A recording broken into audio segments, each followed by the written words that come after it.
Welcome student. आज जो हमारा डिस्कशन का टॉपिक है वो है डार्क रिएक्शन। प्रीवियस लेक्चर पे जो हमने डिस्कस किया था वो लाइट रिएक्शन था, जहाँ पे क्या हो रहा है, लाइट रिएक्शन में 18 एटीपी फॉर्मेशन होते हैं और 12 NADPH2 फॉर्मेशन होते हैं, DPH2 फॉर्मेशन होते हैं। ये बाय प्रोडक्ट है जो ग्राना में बनता है, ओके, जिसे हम लाइट रिएक्शंस बोलते हैं। अब ये जो बाय प्रोडक्ट है इनको हमको यूटिलाइज करना है ADP plus IP and then NADP, okay. तो हमें यहाँ पे क्या करना है, इसको यूटिलाइज करना है। जो लाइट रिएक्शन में बना था, ये लाइट रिएक्शन क्यों ये बना लेती है, क्योंकि आपको पता है कि इन द प्रेजेंस ऑफ लाइट जो एक्टिविटी वो कर सकते हैं वो करते, ओके। अब लाइट अब्सेंस है ड्यूरिंग द नाइट टाइम, उस टाइम क्या होगा कि लाइट नहीं प्रेजेंट रहेगी, तो फोटोसिंथेसिस की प्रोसेस थोड़ी ना आधी या फिर आधी रह सकती है। तो उस चीज के लिए दो पार्ट में उसको डिवाइड किया है। डे टाइम में वो ATP और NADPH2 बनाते हैं, एनर्जी बनाते हैं, और ग्लूकोज बनाने के लिए फिर उस बनी हुई एनर्जी का यूज किया जाता है, ओके, इन अ डार्क रिएक्शन। आप सब लोगों को पता है कि dark reaction which is occur inside the stroma जो कलरलेस मैट्रिक्स रहता है, उसमें डार्क रिएक्शन कैरी आउट होती है in the absence of light, okay. तो इसका पहला जो पोर्शन हम डिस्कस कर रहे हैं वो है C3 पाथवे, जिसे हम केल्विन साइकिल भी बोलते हैं, ओके। C3 पाथवे क्यों बोलता है, क्योंकि इसमें जो फर्स्ट प्रोडक्ट फॉर्मेशन होता है, स्टेबल प्रोडक्ट फॉर्मेशन होता है, वो 3 कार्बन कंपाउंड होता है, so that's why it is called as a C3 cycle. Then Calvin cycle क्यों, क्योंकि मेल्विन केल्विन ये साइंटिस्ट था जिसने फर्स्ट टाइम कार्बन का पाथवे इसमें शो ऑफ किया था। एग्जाम्पल लिया था क्लोरेला एग्जाम्पल लेके कार्बन का हेवी आइसोटोप यूज किया था उसने, ओके। कार्बन डाइऑक्साइड का हेवी आइसोटोप यूज करके ये सारी रिएक्शन उसने कैरी आउट की थी, ओके। क्लोरेला में, अल्गी में ये सारा वे फाइंड आउट किया था कि कहाँ से कार्बन डाइऑक्साइड एंटर कर रहा है, कहाँ से निकल रहा है, उसके बाद में वो कहाँ एंटर करेगा। तो ये सारा जो पाथवे है या फिर जो भी स्टडी है वो मेल्विन केल्विन ने की थी। उसके साथ बेंसन ये साइंटिस्ट है जिसने इन दोनों को 1961 में नोबेल प्राइज भी मिला था इस चीज के लिए, okay. Then we have to discuss about the C3 pathway and Calvin cycle. आप सब लोगों को पता है, ये आपका डिटेल में आपका स्टेट बोर्ड में हो चुका है। ये जो साइकिल है C3 पाथवे 3 पार्ट में डिवाइड होती है। एक है कार्बोक्सिलेशन, दूसरा है रिडक्शन, ओके, और तीसरा है रीजनरेशन। ये 3 पार्ट में ये साइकिल डिवाइड होगी, carboxylation, reduction and regeneration, okay. तो अभी हमें यहाँ पे क्या करना है कि जो कार्बन डाइऑक्साइड एनवायरमेंट से आएगा, वो एनवायरमेंट का कार्बन डाइऑक्साइड RUBP कार्बोक्सिलेज के साथ कंबाइन होगा, ओके। आपको पता होना चाहिए कि what is RUBP carboxylase. RUBP ribulose bi phosphate, ये काइंड ऑफ शुगर है, शुगर का फॉर्म है, और वहां पे जो एनवायरमेंट से कार्बन डाइऑक्साइड आता है वो क्या करता है, RUBP कार्बोक्सिलेज के साथ कंबाइन होता है, and then there is a formation of unstable compound.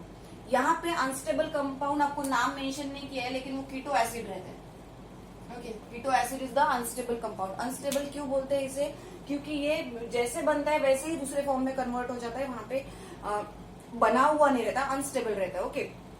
तो इसे अनस्टेबल कंपाउंड बोलते हैं, जो नेमली कीटो एसिड रहता है, जो 6 मॉलिक्यूल है और 6 कार्बन कंपाउंड है। हमने तो बोला है कि it is a C3 pathway, मतलब यहाँ पे स्टेबल कंपाउंड जो होगा वो 3 कार्बन होगा, तो ये अनस्टेबल कंपाउंड है, इसलिए इसे कंसिडर नहीं किया जाता। देन ये जो अनस्टेबल कंपाउंड है ये इमीडिएटली कन्वर्ट हो जाता है 3-फॉस्फोग्लिसरेट में। It is immediately converts into a 3-phosphoglycerate and then 3-phosphoglycerate converts into a 1,3-diphosphoglycerate। क्या होता है कि अनस्टेबल कंपाउंड इमीडिएटली कन्वर्ट हो जाता है 3-फॉस्फोग्लिसरेट में, और 3-फॉस्फोग्लिसरेट कन्वर्ट होता है 1,3-डाइफॉस्फोग्लिसरेट में। और ये होते टाइम ये कितने मॉलिक्यूल्स है, ये बनेगा 12 मॉलिक्यूल्स और 3 कार्बन कंपाउंड। इसका जो डिवीजन होगा ये अनस्टेबल कंपाउंड से, इससे बनेंगे 12 molecules of three phosphoglyceraldehyde and 3 carbon compound. अब 3-फॉस्फोग्लिसराल्डिहाइड का कन्वर्शन 1,3-डाइफॉस्फोग्लिसरेट में होते टाइम जो 12 ATP मॉलिक्यूल रहते हैं इसमें से ये यूटिलाइज होते हैं। यूटिलाइज मतलब एनर्जी रिलीज होती है अदर प्रोडक्ट फॉर्मेशन के लिए, ओके। तो जो 12 ATP मॉलिक्यूल्स है converts into a ADP, okay. अब ये होते टाइम यहाँ पे 3-फॉस्फोग्लिसरेट का कन्वर्शन 1,3-डाइफॉस्फोग्लिसरेट में होगा, 1,3-डाइफॉस्फोग्लिसरेट में होगा। अब आपको पता है ये भी यहाँ पे प्रेजेंट है 12 NADPH2, तो यहाँ पे जो 12 मॉलिक्यूल ऑफ NADPH है वो कन्वर्ट्स होते हैं NADP में, ओके। तो ये यूटिलाइज हो गई एनर्जी 12, ओके। ये भी 3 कार्बन कंपाउंड है, ये भी 3 कार्बन। इसके बेसिस पे हमने इसे नाम दिया है साइकिल। देन अब जो 1,3 डाइफॉस्फोग्लिसरेट है, 1,3 डाइफॉस्फोग्लिसरेट फॉर्मेशन ऑफ 3 फॉस्फोग्लिसराल्डिहाइड, क्या फॉर्म होता है यहाँ पे 3 फॉस्फोग्लिसराल्डिहाइड, और मॉलिक्यूल कितने फॉर्मेशन हुए हैं 12 मॉलिक्यूल फॉर्मेशन हुए हैं, और ये भी 3 कार्बन कंपाउंड रहता है। ओके, तो यहाँ तक की जी प्रोसेस थी, इसे हम कार्बोक्सिलेशन बोलेंगे। यहाँ तक जो प्रोसेस थी ये कार्बोक्सिलेशन हो गई। यहाँ से आगे जो जाएगा ये रिडक्शन होगा, मतलब इस मॉलिक्यूल से अब ग्लूकोज बनेगा, और ऑब्वियसली आरयूबीपी हमको मिला है, कार्बन डाइऑक्साइड आरयूबीपी के साथ कंबाइन होगा तो आरयूबीपी को भी बनना होगा, तो यहाँ पे फिर से आरयूबीपी बनने की प्रोसेस स्टार्ट होगी। ओके, तो कार्बोक्सिलेशन का मतलब क्या कि एडिशन ऑफ कार्बन डाइऑक्साइड। ध्यान में रखना, कार्बोक्सिलेशन किसे बोलते हैं हम, जहाँ पे कार्बन डाइऑक्साइड ऐड हो रहा है सब्सटेंस में, वहां पे हम बोलेंगे कार्बोक्सिलेशन। रिडक्शन किसे बोलेंगे कि वहां पे रिड्यूस हो कि वहां से जो बन रहा है फाइनल प्रोडक्ट वो है ग्लूकोज। रीजनरेशन किसे बोलेंगे, जहां पे आपने एडिशन ऑफ कार्बन डाइऑक्साइड किया, किसके साथ किया आरयूबीपी के साथ किया, तो इसका मतलब क्या कि इसके अंदर आरयूबीपी बनना चाहिए, तो आरयूबीपी बनने के लिए जो प्रोसेस है that is a regeneration. RuBP is the kind of a sugar. Okay, now यहाँ तक आपको समझ में आएगा कि 3 फॉस्फोग्लिसराल्डिहाइड बन गया, जो 12 मॉलिक्यूल्स थे। इन 12 मॉलिक्यूल्स में से जो बचे हैं, ये जो 2 मॉलिक्यूल्स है यहाँ पे जाते हैं और 10 मॉलिक्यूल्स यहाँ पे जाते हैं। 2 मॉलिक्यूल्स फॉर द रिडक्शन जाएंगे और बाकी के जो रिमेनिंग 10 बचे हैं वो रीजनरेशन के लिए जाएंगे। ओके, अब ये जो 2 मॉलिक्यूल्स है, फॉर एग्जाम्पल 3 फॉस्फोग्लिसराइड के 2 मॉलिक्यूल जो है वो उसका कन्वर्शन डाइहाइड्रोक्सी एसीटोन फॉस्फेट में होगा। देखो यहाँ पे लिखा है 2 molecules. Okay, dihydroxy acetone phosphate, उसके बाद में डाइहाइड्रोक्सी एसीटोन फॉस्फेट का कन्वर्शन फ्रुक्टोज 1,6 डाइफॉस्फेट में होगा। फ्रुक्टोज 1,6 डाइफॉस्फेट का कन्वर्शन फ्रुक्टोज 6 फॉस्फेट में होगा। ये होते टाइम यहाँ से क्या होगा कि जो एडीपी है यहाँ पे एटीपी बनने की प्रोसेस होगी। यहाँ पे जैसे यूटिलाइज हुआ यहाँ पे एटीपी बन भी रहा है। ओके, देन उसके बाद में फ्रुक्टोज 1,6 फॉस्फेट का कन्वर्शन ग्लूकोज 6 फॉस्फेट में होगा, और ग्लूकोज 6 फॉस्फेट का कन्वर्शन फाइनली ग्लूकोज मॉलिक्यूल में होगा और सिंगल मॉलिक्यूल में होगा, जो कैसे रहेगा 6 कार्बन कंपाउंड रहेगा और सिंगल मॉलिक्यूल रहेगा। मतलब यहाँ के 2 मॉलिक्यूल्स का काम था ग्लूकोज को बनाना। अब बाकी के जो 10 मॉलिक्यूल्स है वो 10 मॉलिक्यूल्स का देखो 3 फॉस्फोग्लिसराइड के 10 मॉलिक्यूल्स से पहला बन रहा है xylulose 5 phosphate, xylulose 5 phosphate, then erythrose 4 phosphate, erythrose 4 phosphate, then sedoheptulose 7 phosphate, सेडियो मतलब 7, सेडियोप्टिलोज 7 फॉस्फेट, उसके बाद में ribulose 5 phosphate, ribulose 5 phosphate, and then 6 molecules of RuMP, ribulose monophosphate, और राइबिलोज मोनोफॉस्फेट से बनेगा राइबिलोज बाइफॉस्फेट। जब ये राइबिलोज मोनोफॉस्फेट से राइबिलोज बाइफॉस्फेट बनेगा तो 6 एटीपी जो मॉलिक्यूल्स है, सॉरी 6 एटीपी जो मॉलिक्यूल्स है वो यूटिलाइज हो गए 6 एडीपी में। 6 एटीपी जो मॉलिक्यूल है वो यूटिलाइज हो गए 6 एडीपी में। सो क्या होगा यहाँ पे कि होल प्रोसेस करने के लिए there is a requirement of 3 turns of Calvin cycle. अगर एक ग्लूकोज मॉलिक्यूल बनना है तो एक ग्लूकोज मॉलिक्यूल के लिए केल्विन साइकिल को 3 टाइम टर्न लेना होगा, तब एक ग्लूकोज मॉलिक्यूल वहां पे बनेगा जो 6 कार्बन कंपाउंड होगा। फिर से ध्यान में रखो, कार्बन डाइऑक्साइड कंबाइन हो रहा है आरयूबीपी कार्बोक्सिलेज के साथ में, फिर वहां से बनेगा अनस्टेबल कंपाउंड, अनस्टेबल कंपाउंड से बनेगा हमारा जो मेन प्रोडक्ट है stable compound, that is 3 phosphoglycerate. Okay, 3 phosphoglycerate का कन्वर्शन 1,3 डाइफॉस्फोग्लिसरेट में होगा, और ये बनते टाइम 12 एटीपी मॉलिक्यूल यूटिलाइज हो जाएगी, उससे 12 एडीपी मॉलिक्यूल बनेंगे। 1,3 डाइफॉस्फोग्लिसरेट का कन्वर्शन 3 फॉस्फोग्लिसराइड में होते टाइम 12 जो NADPH2 मॉलिक्यूल है वो कन्वर्ट हो गए 12 NADP में। देन अब यहाँ पे 12 मॉलिक्यूल बन गए 3 फॉस्फोग्लिसराइड के, तो उसमें से जो 2 मॉलिक्यूल्स है वो जाएगी रिडक्शन के लिए जहां से ग्लूकोज बनेगा, और 10 मॉलिक्यूल जाएंगे रीजनरेशन के लिए। तो रीजनरेशन में पहला प्रोडक्ट बनेगा DHAP, dihydroxy acetone phosphate. Dihydroxy acetone phosphate के बाद में बनेगा फ्रुक्टोज 1,6 फॉस्फेट। फ्रुक्टोज 1,6 फॉस्फेट के बाद में बनेगा फ्रुक्टोज 6 फॉस्फेट। फ्रुक्टोज 6 फॉस्फेट के बाद में बनेगा ग्लूकोज 6 फॉस्फेट, और ग्लूकोज 6 फॉस्फेट के बाद में बनेगा ग्लूकोज, फाइनली ग्लूकोज। ये हो गया रिडक्शन। रीजनरेशन में क्या होगा, जाइलुलोज बनेगा 5 phosphate, then erythrose 4 phosphate, then sedoheptulose 7 phosphate, then ribulose 5 phosphate, then RuMP that is ribulose monophosphate, और राइबिलोज मोनोफॉस्फेट से बनेगा राइबिलोज बाइफॉस्फेट, और ये होते टाइम 6 एटीपी मॉलिक्यूल यूटिलाइज हो गए एडीपी 6 एडीपी में यूटिलाइज हो गए। ओके, तो ये हो गई पूरी कार्बन सॉरी C3 पाथवे और या फिर केल्विन साइकिल। ओके, ये हो गया। उसके बाद में हमको डिस्कस करना है photo respiration. What is photo respiration? Photo respiration किसे बोल रहे हैं हम? अभी आपने देखा यहाँ पे कि कार्बन डाइऑक्साइड जहाँ पे ऐड हो रहा है। अब ऐसी भी सिचुएशंस होते हैं कि जहां पे आपको कई प्लांट्स में ऑक्सीजन का अमाउंट ज्यादा प्रेजेंट है, ऐसे ध्यान में आएगा oxygen present in more amount. ऐसे सिचुएशंस में क्या होता है, वहां पे फोटो रेस्पिरेशन की प्रोसेस होती है। ओके, फोटो रेस्पिरेशन की प्रोसेस होती है जहां पे more amount of photo respiration किसे बोलेंगे? More amount of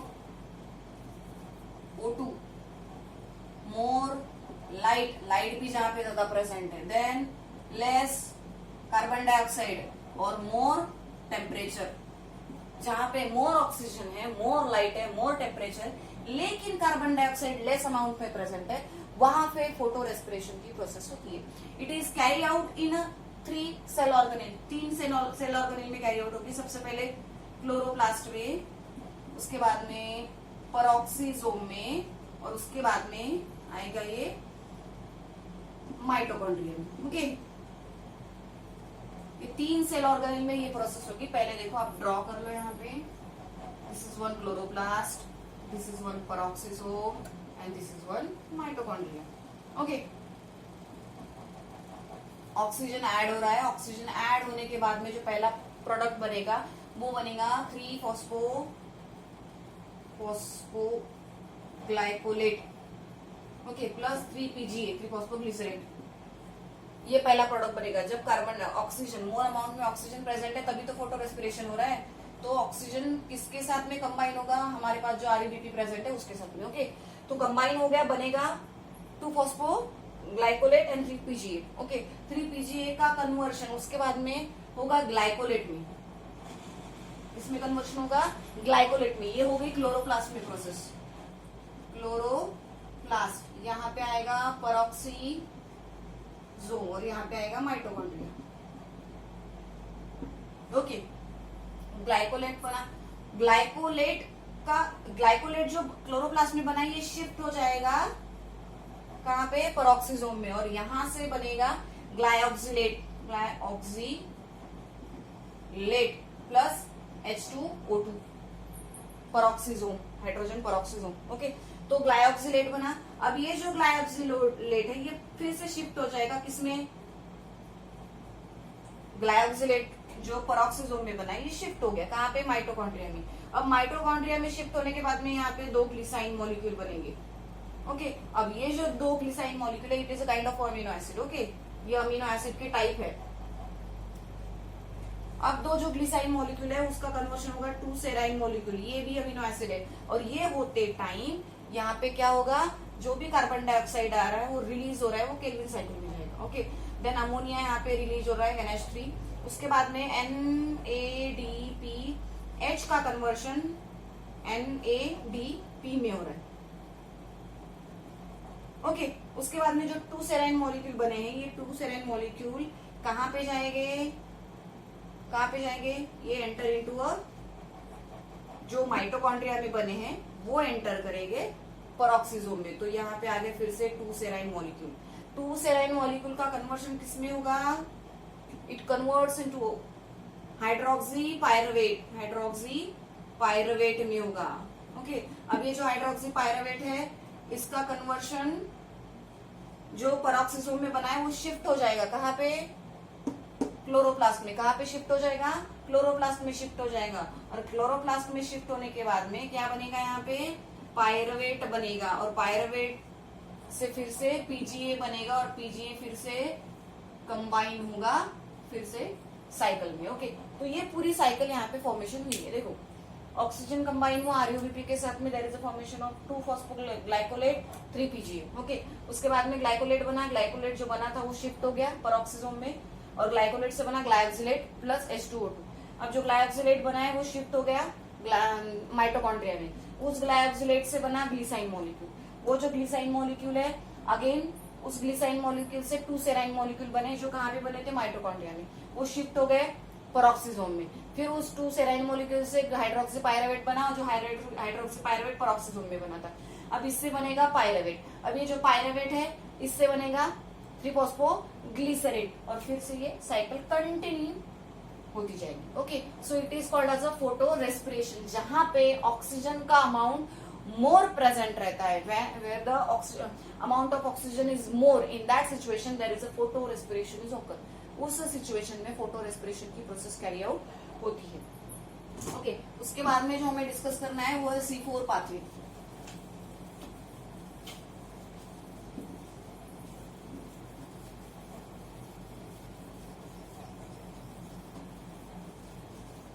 C4 pathway में आपको पता है एग्जाम्पल दिए, शुगर केन है, सॉर्गेसम है, शुगर केन सॉर्गेसम। C4 पाथवे क्यों बोला जाएगा इसे? क्योंकि जो पहला बाय प्रोडक्ट फॉर्मेशन होगा वो 4 कार्बन कंपाउंड होगा, 4 कार्बन कंपाउंड होगा, इसलिए इसे हम C4 पाथवे भी बोलते हैं। ओके, अब C4 पाथवे में आपको क्या डिस्कस करना है, एग्जाम्पल आपको पता है और एग्जाम्पल बहुत ज्यादा इंपॉर्टेंट है। शुगर केन है, सॉर्गेसम है और मेज है। ओके, तो आपको सीईटी में ये एग्जाम्पल पूछे जा सकते हैं as a multiple choice. Okay, then अब यहाँ पे डायमॉर्फिज्म देखने को मिलता है। What is dimorphism? डायमॉर्फिज्म किसे बोलते हैं हम? 2 तरीके की अरेंजमेंट रहते हैं लीव्स में, आपको पता है। क्रांस एनाटॉमी दी है आपको स्टडी के लिए, cross anatomy. Okay, cross anatomy में क्या बोला है कि ये है लीफ का section. Okay, this is the section of leaf, यहाँ पे प्रेजेंट रहेगा स्टोमेटा, और जो मिजोफिल रीजन है वहां पे ये ऐसे सेल प्रेजेंट रहेगा, प्रेजेंस ऑफ सेल। यहाँ पे हम निकालेंगे vascular bundle. Okay, this is the vascular bundle.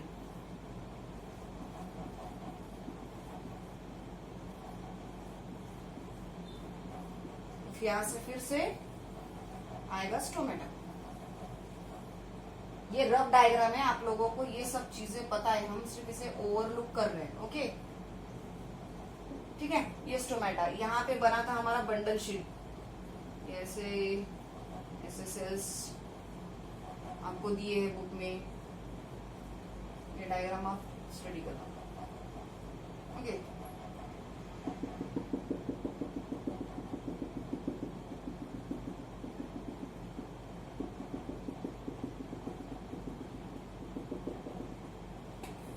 Bundle sheath reason है, बंडल शीथ रीजन है, और ये मिजोफिल रीजन है, मिजोफिल रीजन है। ओके,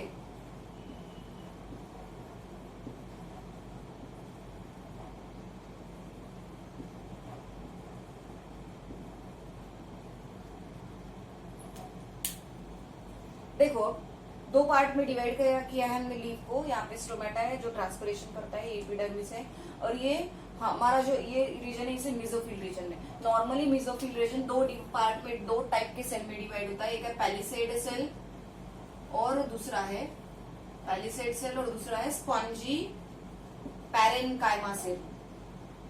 ओके, ऐसे 2 सेल में नॉर्मली डिवाइड होता है, लेकिन जहां पे C4 पाथवे या फिर क्रांस एनाटॉमी प्रेजेंट है वहां पे मिजोफिल 2 टाइप के सेल में डिवाइड नहीं होता, एक similar kinds of cells are present.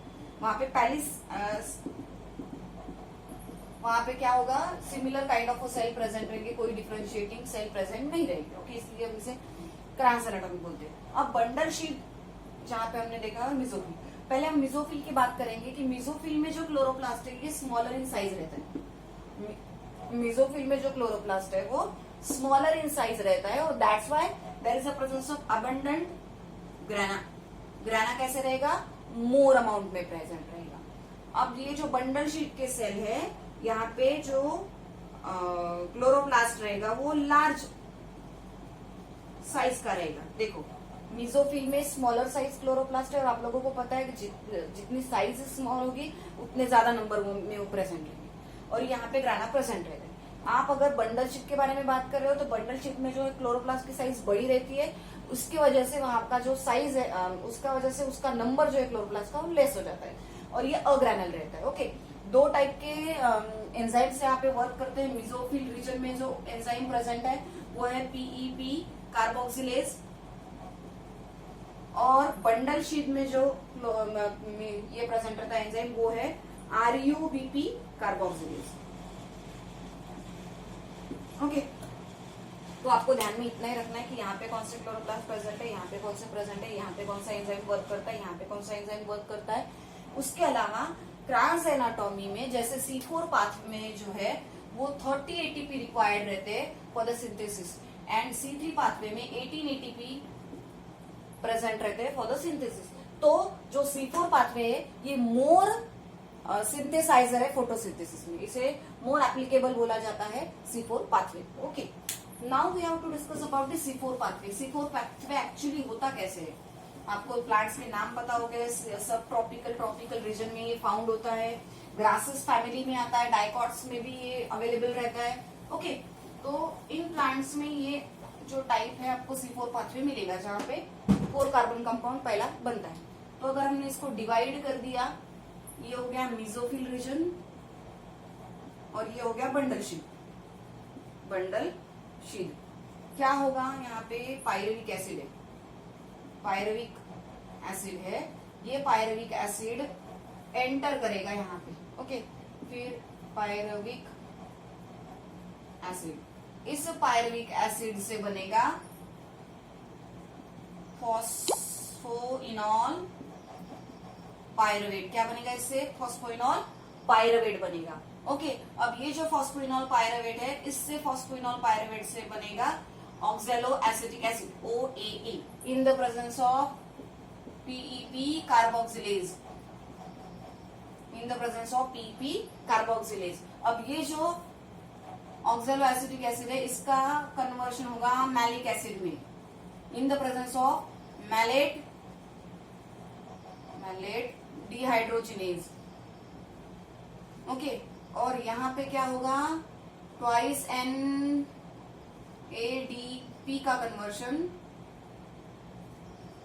NADPH में होगा। ओके, तो ये जो मैलिक एसिड बना ये कहा बना, मेसोफिल रीजन में बना, 2 पार्ट में डिवाइड किया। अब ये जो मैलिक एसिड है फिर से एंटर करेगा बंडल शीट में, तो यहाँ से ये हो गया मैलिक एसिड और इस मैलिक एसिड से फिर से बनेगा पायरुविक एसिड। और ये होते टाइम यहाँ पे कार्बन डाइऑक्साइड रिलीज होता है जो एंटर करेगा केल्विन साइकिल में। ओके, तो आपके लिए क्या चीज इंपॉर्टेंट है, और ये होते टाइम यहाँ पे जो ATP है उसका कन्वर्शन AMP में होता है, मोनोफॉस्फेट में, ट्राइफॉस्फेट का कन्वर्शन मोनोफॉस्फेट में होगा। ओके, तो देखो C4 पाथवे बहुत इजी है। पायरुविक एसिड जो है जो मेसोफिल रीजन में प्रेजेंट है, उस in the presence of enzyme there is a formation of phosphoenol pyruvic acid. क्या बनेगा वहां पे? फॉस्फोइनॉल पायरुविक एसिड बनेगा।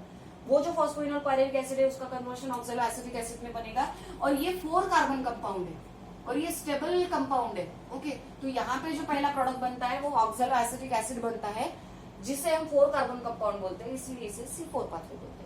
तो फॉस्फोइनॉल पायरुविक एसिड से बनेगा oxalo acetic acid, oxalo acid से बनेगा मैलिक एसिड, मैलिक एसिड से बनेगा मैलिक जो बना है वो शिफ्ट होगा बंडल शीट में और मैलिक से बनेगा फिर से पायरुविक एसिड और फिर से पायरुविक एसिड एंटर करेगा कहाँ पे? मेसोफिल रीजन में और कंबाइन होगा and formation of phosphoenol pyruvic acid. So it is the C4 pathway.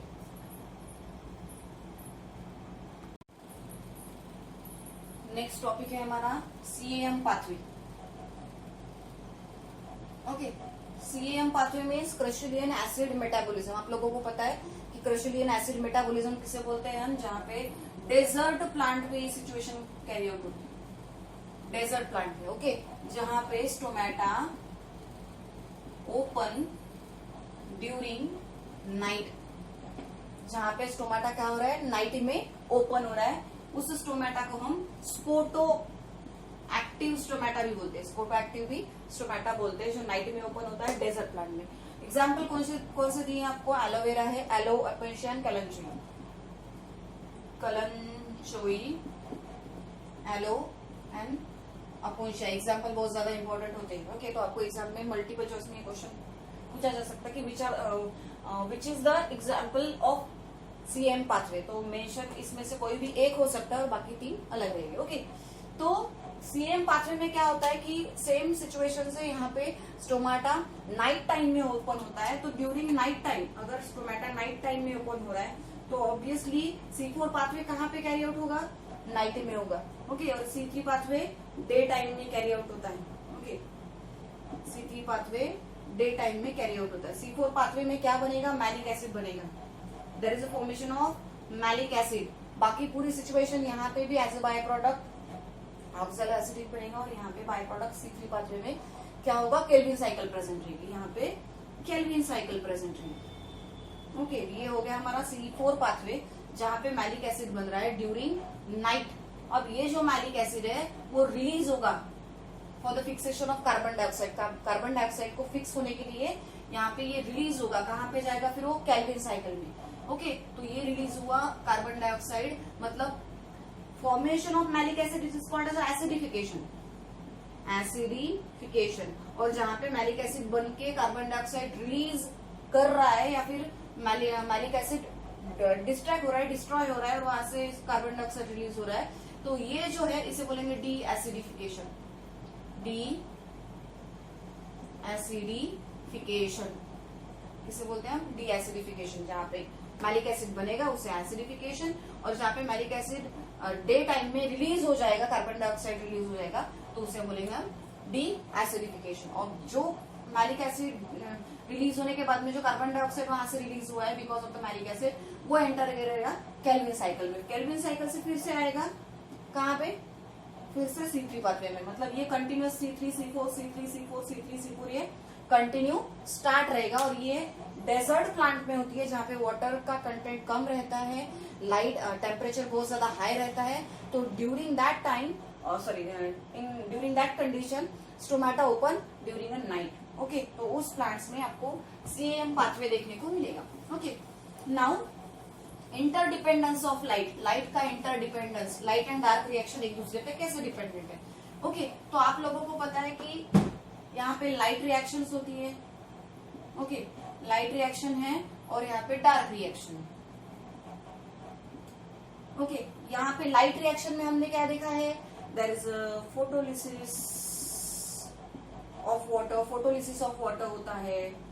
Okay, then यहाँ पे addition of light plus water रहता है, H2O ऐड होता है और ऑक्सीजन रिलीज होता है। यहाँ से लाइट रिएक्शन का जो प्रोडक्ट है वो क्या है, ATP plus NADPH2। These are the by product जो कहाँ यूज होते हैं, डार्क रिएक्शन में यूज होते हैं।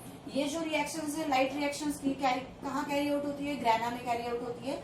ओके, अब ये जो बाय प्रोडक्ट है यहाँ पे बने और यहाँ पे यूटिलाइज हुए, तो ये हो गया यूटिलाइज करना है। इनको यूटिलाइज करना है मतलब क्या बनेगा, यहाँ पे NADP प्लस ADP और फिर से इसका यूज करके यहाँ पे फिर से ATP बनेगा। ये होगा इंटरडिपेंडेंस। ये जो पूरी रिएक्शन होती है ये स्ट्रोमा में कैरी आउट होती है।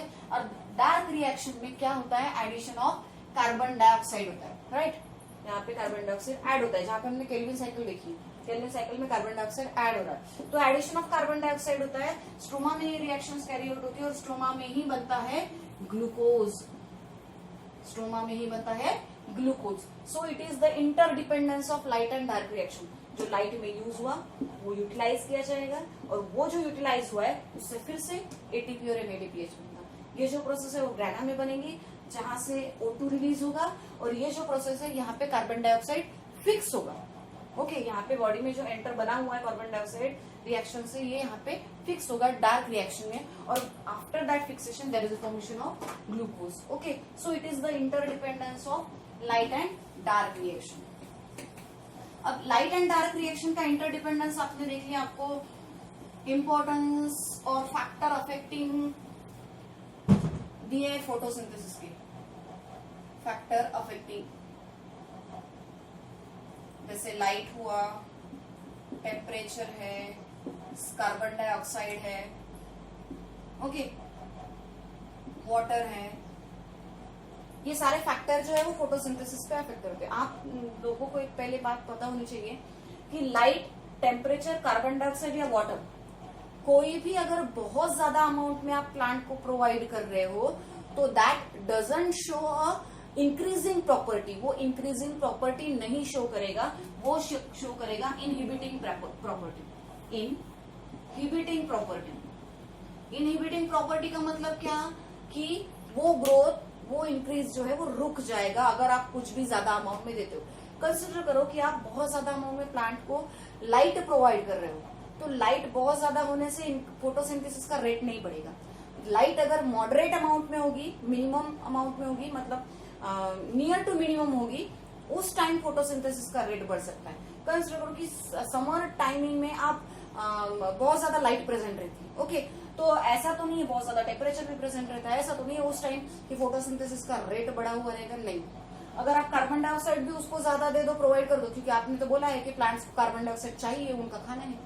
अगर हम बहुत ज्यादा अमाउंट में उनको खाना दे देंगे तो ऑब्वियसली वो खाना मतलब उनका जो रिक्वायरमेंट है लाइफ साइकिल कंटिन्यू करने के लिए, तो ऐसा नहीं कि कार्बन डाइऑक्साइड अगर, तो हम क्यों ऐसा बोलते कि व्हीकल में से निकल रहा है कार्बन डाइऑक्साइड और प्लांट को अफेक्ट कर रहा है, क्यों? क्योंकि मोर अमाउंट में उनको कार्बन डाइऑक्साइड की भी रिक्वायरमेंट नहीं रहती। जितना ज्यादा मॉडरेट अमाउंट में हर चीज होगी उतना ज्यादा फोटोसिंथेसिस का रेट बढ़ेगा। ना उसको ज्यादा चाहिए ना लेस चाहिए, तो उनको चाहिए मॉडरेट अमाउंट। अगर लाइट भी मॉडरेट है, टेम्परेचर भी मॉडरेट है, कार्बन डाइऑक्साइड भी और वाटर भी, ओके, तो ये जो ऑटम सीजन रहता है, रेनी सीजन रहता है, उस टाइम लाइट बहुत ज्यादा नहीं रहती है और वाटर मॉडरेट अमाउंट में जैसे चाहिए प्लांट्स को वैसे अवेलेबल रहता है, और टेम्परेचर भी एक मॉडरेट, मतलब जितना पानी आ रहा है थोड़ा सा उसका वेपराइजेशन हो रहा है, थोड़ा प्लांट्स यूज कर रहे हैं, और लाइट की जो रिक्वायरमेंट है कंटिन्यू चाहिए उतनी रहती है, तो उस टाइम को हम बोलेंगे कि that is the factor affecting. मतलब ये सब चीजें बहुत ज्यादा अगर हो गई तो वो उस ग्रोथ को रोक देंगे, इनहिबिट करेंगे, ओके। अगर बहुत कम हो गई तो ऑब्वियसली वो लेस ही हो जाएगा, तो हमें चाहिए मॉडरेट। ज्यादा अगर रहा तो वो इनहिबिटिंग रहेगा। तो वैसे ही आपको Blackmun law of limiting factor दिए हैं, तो उसमें कार्बन डाइऑक्साइड का एग्जांपल दिया आपको। मतलब कार्बन डाइऑक्साइड अगर आप ज्यादा अमाउंट में प्रोवाइड करोगे तो प्लांट में फोटोसिंथेसिस नहीं बढ़ेगा, ओके। तो फोटोसिंथेसिस बढ़ने के लिए क्या चाहिए कि एक मॉडरेट अमाउंट में, अगर क्लोरोफिल आपको उनको चाहिए, लाइट उनको चाहिए खाना बनाने के लिए या फिर फोटोसिंथेसिस की प्रोसेस करने के लिए या फूड प्रिपेयर करने के लिए, तो ऐसा नहीं है कि क्लोरोफिल पिगमेंट एक प्लांट में अगर बहुत ज्यादा है तो वो प्लांट बहुत ज्यादा फूड प्रिपेयर करेगा, ऐसा नहीं है। उसको एक लिमिट में उसको वो चीज चाहिए होती है, वो लिमिट में ही देनी चाहिए, तब वो प्रोसेस कैरी आउट होती है, तब उस फोटोसिंथेसिस का रेट बढ़ता है। So that is the law, Blackman law of limiting factor. तो ये फैक्टर अफेक्टिंग हो गए। तो ये चैप्टर में हमने जो डिस्कस किया है, सबसे पहले लाइट रिएक्शन और डार्क रिएक्शन। लाइट रिएक्शन में हमने साइक्लिक और नॉन साइक्लिक देखा है, जो इम्पोर्टेंट है।